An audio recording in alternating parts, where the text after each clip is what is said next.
ఈ నెల 25 తర్వాత విచారణకు రావాలని కోరగా నిన్న 29వ తారీఖు ఉదయం 11 గంటలకు విచారణకు రావాలని కోరారు. కానీ అతను లీగల్ టీముని వాళ్ళ మొత్తాన్ని నాయకుల్ని బల ప్రదర్శనతో ఈరోజు మధ్యాహ్నం 3 గంటలకు గుంటూరు జిల్లాలోని మంగళగిరి జాతీయ రహదారి పక్కనే ఉన్న మహిళా కమిషన్ కార్యాలయానికి ఒక బల ప్రదర్శన ద్వారా వాళ్ళ పార్టీ నాయకులు కేడరు వాళ్ళ అనుచరులతో కూడా వచ్చి అందరూ లోపలికి వెళ్ళాలని ఒక హడావుడి సృష్టించారు.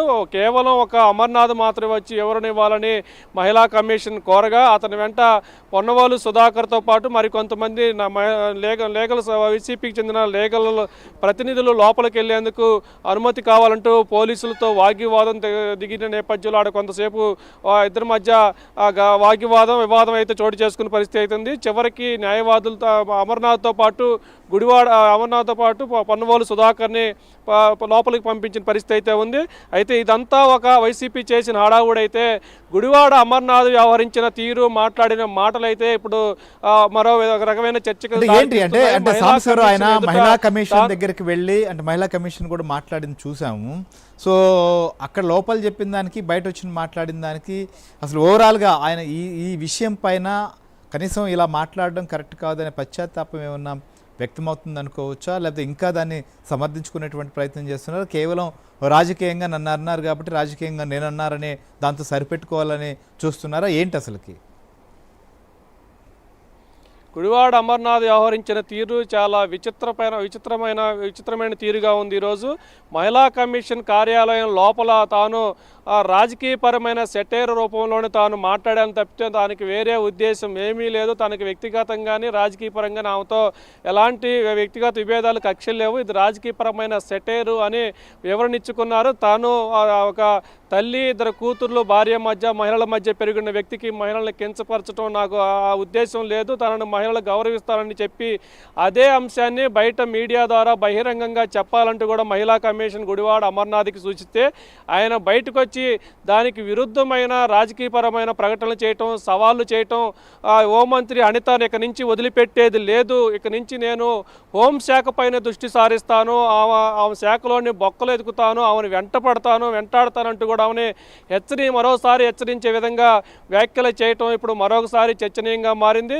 తాను మహిళల పక్షపాతిని, తన తండ్రి చనిపోయిన తర్వాత తన తల్లి 15 సంవత్సరాల క్రితం నుంచి తాను పెంచింది, తనకిద్దరు ఆడపిల్లలు ఉన్నారు, మహిళలకు ఎలాంటి గౌరవం ఇవ్వాలో చెప్తూనే జగన్మోహన్ రెడ్డి మహిళా పక్షపాతి, జగన్మోహన్ రెడ్డి మహిళలకు గౌరవం ఇస్తారు, మహిళలకు ఇచ్చే గౌరవం జగన్మోహన్ రెడ్డి దగ్గర నేను నేర్చుకున్నానంటూ కూడా ఆయన చెప్పిన వ్యాఖ్యలు మాట్లాడిన సమయంలో అదే సందర్భంలో అక్కడున్న మహిళా వైసీపీ నేతలు అయితే ఒకరి మొహాలు ఒకరు చూసుకునే పరిస్థితి అయితే ఉంది. జగన్మోహన్ రెడ్డి తన తల్లిని చెల్లిని ఇంట్లో నుంచి ఎల్లగొట్టిన పరిస్థితి తెలుగు రాష్ట్రాలు మొత్తం కూడా ప్రతి ఇంటికి ప్రతి పిల్లవాడిని అడిగినా కూడా చెప్పే పరిస్థితి. అలాంటి జగన్మోహన్ రెడ్డి వద్ద తాను మహిళలను ఎలా గౌరవించుకోవాలో నేర్చుకున్నానని చెప్పిన మాటలు బట్టి చూస్తుంటేనే తన మంగళపూడి అనిత హోంమంత్రి పైన ఏ ఉద్దేశంతో మాట్లాడో ఎలాంటి మాటలు మాట్లాడాడని కూడా పశ్చాత్తాపం లేకుండా ఇక నుంచి మంగళపూడి అనిత సౌండ్ చేస్తే రౌండ్ చేస్తానంటూ కూడా ఒక హోంమంత్రిని బహిరంగంగా హెచ్చరికలు జారీ చేసే విధంగా ఆయన ఒక మహిళా కమిషన్ కార్యాలయం ముందే హోంమంత్రిని ఇక నుంచి సౌండ్ వస్తే రౌండ్ చేస్తానంటూ కూడా ఆయన వార్నింగ్ ఇచ్చే విధంగా మాట్లాడిన పరిస్థితి అయితే ఉంది. ఆయన బహిరంగంగా మహిళా కమిషన్ ఎదుట తాను ఏ ఉద్దేశం తనలేదు, పొలిటికల్ సెటైర్లు అని చెప్పి బయటకు వచ్చిన తర్వాత తాను పందా మార్చుకొని తాను వెనక్కి తగ్గే ప్రసక్తి లేదు, తనని పొలిటికల్గా తన నాయకుడిని తమ పార్టీని పదే విమర్శలు చేస్తున్నారు కాబట్టి అన్నాను, ఆ వ్యాఖ్యలు అన్నాను, తమ పార్టీని కించపరుస్తున్నారు కాబట్టి నేను అన్నాను అని ఆయన చెప్తూనే లోపల మహిళా కమిషన్కి మాత్రం తాను పొలిటికల్ సెటైర్గా అన్నానని చెప్పిన పరిస్థితి అయితే ద్వంద్వ వ్యాఖ్యలు చూస్తేనే ఫస్ట్ ఏం మాట్లాడాడు ఆ రోజు పబ్లిక్గా ఉన్న సభలో, తర్వాత ఏం చెప్పాడు, తర్వాత ఇప్పుడు ఏం మాట్లాడాడు చూస్తేనే స్పష్టంగా ఆ తేడా అయితే కనిపిస్తుంది. సో కమిషన్ ఎక్కడ చర్యలు తీసుకుంటుందో అని లోపల మాత్రం ఇదంతా పొలిటికల్ సెటైర్ ఉండడం, బయటికి రాగానే మళ్ళీ పార్టీ ఎక్కడ ఏమంటుందో అని చెప్పి నేను వెనక్కి దగ్గను సౌండ్ చేస్తే రౌండ్ చేస్తానని చెప్తూ మళ్ళీ డైలాగులు ఏంటి అసలు మొత్తం ఇదంతా స్క్రిప్ట్ ప్రకారం ఏమైనా నడుస్తుందా? తప్పకుండా తాడేపల్లి ప్యాలెస్, తాడేపల్లి పెద్దలు ఇచ్చిన ఆదేశాల మేరకే మహిళ హోంమంత్రి, ఒక దళిత హోంమంత్రిగా ఉన్న దళిత మహిళని కించపరిచే విధంగా వ్యాఖ్యలు చేయటం, వాటిని పదే పదే వ్యాఖ్యలు కొనసాగిస్తే ఆమె ఆత్మస్థైర్యం దెబ్బతింటుంది, తిరిగి మనపైన దృష్టి సారించదు అనే కోణంలోనే ఆమెను పదే కించపరిచే విధంగా మాట్లాడుతూ ఉన్నారు. ఇక నుంచి ఇప్పుడు మాట్లాడటమే కాదు, భవిష్యత్తులో కూడా మరలా మాట్లాడతాను, ఆ శాఖలోని బొక్కలు వెతుకుతాను, ఆమెని వెంటాడుతానంటూ కూడా మహిళా కమిషన్ కార్యాలయం ఎదుటే ఒక హోంమంత్రిని బెదిరించే విధంగా మాజీ మంత్రి మాట్లాడిన తీరుపై కూడా ఇప్పుడు మహిళా కమిషన్ ఎలాంటి చర్యలు తీసుకుంటుంది?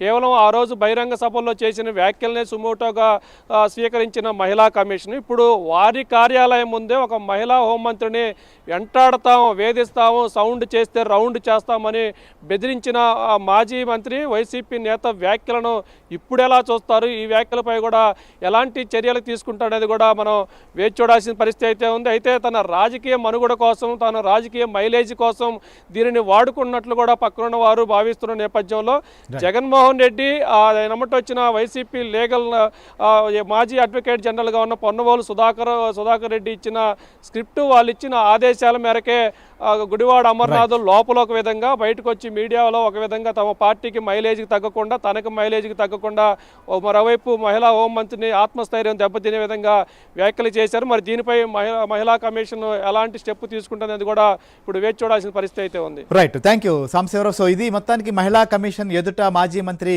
గుడివాడ అమర్నాథ్ హాజరయ్యారు. అక్కడ లోపల వివరణ ఇచ్చుకున్నారు.